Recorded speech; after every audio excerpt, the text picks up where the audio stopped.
Cantonment MLA Lasya Nanditha గారికి ప్రాణగండం ఉందని ఆ జ్యోతిష్యుడు ముందే హెచ్చరించాడు అంటూ కూడా ఒక వార్త సోషల్ మీడియాలో చక్కర్లు కొడుతున్న నేపథ్యంలో అసలు ఈ వార్తల్లో వాస్తవం ఉందా లేదా కల్పించి ఇటువంటి వార్తలు రాస్తున్నారా అనే అంశానికి సంబంధించి మనతో మాట్లాడేందుకు ప్రముఖ సినీ క్రిటిక్ దాసరి విజ్ఞాన్ మనతో ఉన్నారు. విజ్ఞాన్ గారితో మాట్లాడదాం. విజ్ఞాన్ గారు హాయ్ అండి. Hi. Cantonment MLA Lasya Nanditha గారికి ప్రాణగండం ఉందని ఆ జ్యోతిష్యుడు ముందే వార్నింగ్ ఇచ్చాడు అంటూ కూడా ఒక వార్త ఇప్పుడు సోషల్ మీడియాలో చక్కర్లు కొడుతూ ఉంది. ఏంటి ఆ వార్తలో వాస్తవం ఉందా లేదంటే అది కేవలం కల్పించి మాత్రమే రాసినటువంటి వార్త అంటే ఏం చెప్తారు? దాని గురించి మాట్లాడుకునే ముందు ఒకటి మనం చెప్పుకోవాలి, సందర్భం వచ్చింది కాబట్టి చెప్తున్నా. లాస్య నందిత లేదు, అమ్మాయి చిన్న అమ్మాయి పెళ్లిగాని అమ్మాయి చనిపోయింది. లాస్ట్ ఇయర్ ఇదే టైంకి వాళ్ళ డాడీ చనిపోవడం, సేమ్ 1 year తర్వాత ఈ అమ్మాయి చనిపోవడం, ఆ ప్రమాదానికి గల కారణాలు తెలియకపోవడం, అనుమానాలు ఉండడం, ఇవన్నీ కూడా పోలీసులు ఛేదించే క్రమంలో కొంతమంది చెడు ప్రచారం చేస్తున్నారు. గన్మెన్ కాదు, ఆయన అసిస్టెంట్ కాదు, బాయ్ ఫ్రెండ్ అని, వాళ్ళు ఎందుకో ఎక్కడికో వెళ్ళారని, అందుకే గన్మెన్లు వద్దని పిచ్చి పిచ్చే రాస్తున్నారు. ఇట్లా ఎవరైనా సరే న్యూస్ని వక్రీకరిస్తే వాళ్ళ మీద సీరియస్ యాక్షన్ తీసుకుంటామని ఆల్రెడీ ప్రకటించారు. సో మిగతా వాళ్ళు ఎవరన్నా, అంటే అమ్మాయి లేదు కాబట్టి తప్పుగా మాట్లాడే వాళ్ళు కొంచెం నోరు అదుపులో పెట్టుకుంటే బాగుండేది.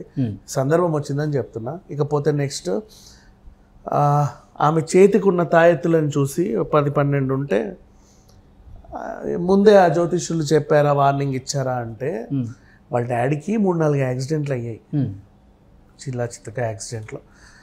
ఈ పిల్లకు కూడా ఒకసారి లిఫ్ట్లో ఇరుక్కోవడం, లిఫ్ట్ పడిపోయింది, వాళ్ళు వచ్చి అవన్నీ కట్ చేసి ఆమెను పైకి తీశారు, అది రాని పరిస్థితి.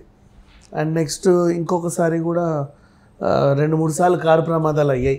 నల్గొండ సభ, బహిరంగ సభ తర్వాత ఒక కారు ప్రమాదం నుంచి తప్పించుకున్నారు.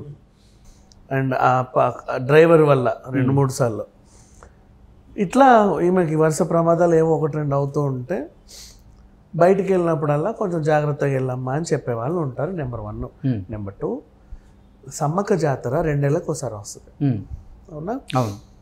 చాలామంది కూడా బాగుంటే నిలువెత్తు బంగారం సమర్పిస్తామని మొక్కుకుంటారు, పిల్ల బాగుంటే అని. ఈ తండ్రి చనిపోయిన తర్వాత ఈమెకు వరుస ప్రమాదాలు అయితే ఆ పిల్ల ఆమెను అభిమానించేవాళ్ళు, సాయిని అభిమానించేవాళ్ళు. పాప త్వరగా కోలుకుంటే ఈసారి జాతరకు వచ్చి నిలువెత్తు బెల్లం సమర్పించుకుంటాం, నిలువెత్తు బంగారం సమర్పించుకుంటాం తెలియని మొక్కుకున్న వాళ్ళు బోల్డ్ మంది, ఏటగోస్తాను మొక్కుకున్న వాళ్ళు బోల్డ్ మంది. సమ్మక్క జాతర టైంలో ప్రతి ఇంట్లో, మన సికింద్రాబాద్, హైదరాబాద్, బస్తీలలో చూసిన ప్రతి ఇంట్లో ఒక మేక తెగుద్ది, చాలామంది సెలబ్రేట్ చేసుకుంటారు. అండ్ ఇక్కడ పూజ చేసి అక్కడికి వెళ్తారు. అక్కడికి వెళ్ళేటప్పుడు ప్రతి ఇంట్లో పూజ చేసినప్పుడు మనకి ఏముంటాయి, జస్ట్ ఆ మామిడాకు కంకణాలే ఉంటాయి కదా, అవి కానీ ఆ రంగురంగుల దారాలు కానీ ఇంకేమైనా ఉంటే, అమ్మ నీకోసం మొక్కుకున్నా, నువ్వు బాగున్నావు కదా, వెళ్ళేసి వస్తామమ్మ జాతరకని వాళ్ళు వెళ్ళేటప్పుడు ఇలా కట్టేసి వెళ్తారు. ఎమ్మెల్యే కాబట్టి అంతే. ఇప్పుడు మనం పూజలో కూర్చుంటే కట్టే 2-3 వేరు, అదే పూజలో ఏ కేసీఆరో లేకపోతే తలసాని శ్రీనివాస్ యాదవ్ లేకపోతే రేవంత్ రెడ్డో కూర్చుంటే ఇన్ని ఉండవు, అన్నీ కడతారు కదా.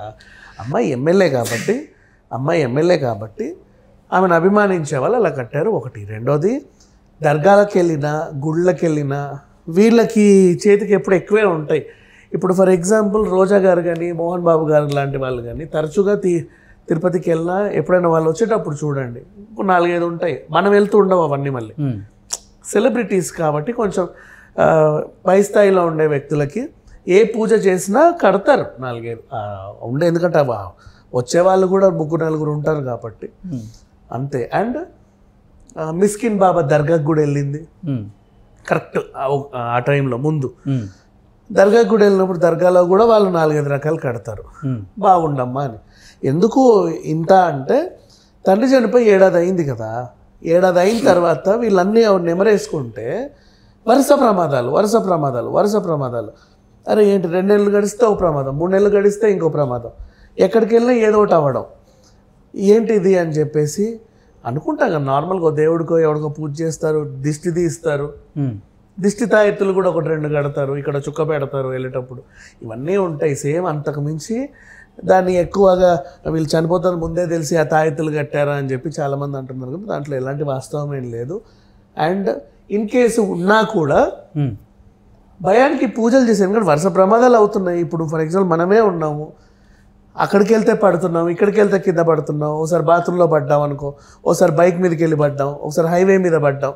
ఇంట్లో అమ్మ వాళ్ళు ఏం చేస్తారు, వెళ్ళేటప్పుడు దిష్టి తీస్తారు, లేకపోతే ఏదో ఒకటి కడతారు. సేమ్ అంతే ఇక్కడ ఈ అమ్మాయి కూడా ఈమె ఎమ్మెల్యే స్థాయిలో ఉంది. ఆమెను అభిమానించే వాళ్ళు ఎంతమంది జనాలు, వాళ్ళందరికీలో ఈమెను ప్రేమించే వాళ్ళు చాలామంది ఉంటారు. సాయన్న కూతుర్ని ప్రేమించే వాళ్ళు చాలామంది ఉంటారు. లాస్ట్ నందితలాగా ప్రేమించే వాళ్ళు చాలామంది ఉంటారు. సో అట్లా. అండ్ ప్రజెంట్ బయట జరిగేది కూడా సమ్మక్క జాతర అండి, ఈ 4 రోజులే. అండ్ గద్దె మీద సమ్మక్క ఉంది ఆ రోజు, అమ్మవారు ఇద్దరు గద్దె పైన ఎక్కారు, ఇంకా వన ప్రవేశం కూడా జరగల. సో ఇట్లాంటివి ఉన్నప్పుడు ఏదో అట్లా మొక్కులాగా తీర్చుకొని అమ్మ బాగుండు, జాగ్రత్తగా ఉండు, నువ్వు నిజంగా బాగుంటే నెక్స్ట్ మళ్ళీ అమ్మవారికి నేను నిలువెత్తు బెల్లం సమర్పించుకుంటాను మొక్కుకున్నా, ఇట్లాంటివన్నీ చెప్పుకుంటాను. అంతేకాని దీన్ని చేతబడులు ఇంకేవో క్షుద్ర పూజలు ఇట్లాంటి ఈ వంకర తింకర ఆలోచనలన్నీ మానేస్తే బెటర్. అండ్ నెక్స్ట్ కొంతమంది కూడా ఆ రోజు రాత్రి దర్గాలో ఏం జరిగింది, ఏమేం పూజలు చేశారని మాట్లాడుకుంటారు. ఏమీ ఉండవు. ఒక సెలబ్రిటీ వచ్చిందంటే వాళ్ళు కూడా కొంచెం మంచిగానే పూజలు ఏవో చేసి పంపిస్తారు, బాగుండాలనే చేస్తారు, అంతమించి ఏమి చేయరు కదా. అంతే, అది కామన్ ఎక్కడైనా సరే. అసలు లాస్య నందిత గారికి ప్రాణగండం ఉందని ఆ జ్యోతిష్యులు ముందే హెచ్చరించారు అంటూ కూడా కొన్ని వార్తలు వస్తున్నాయి.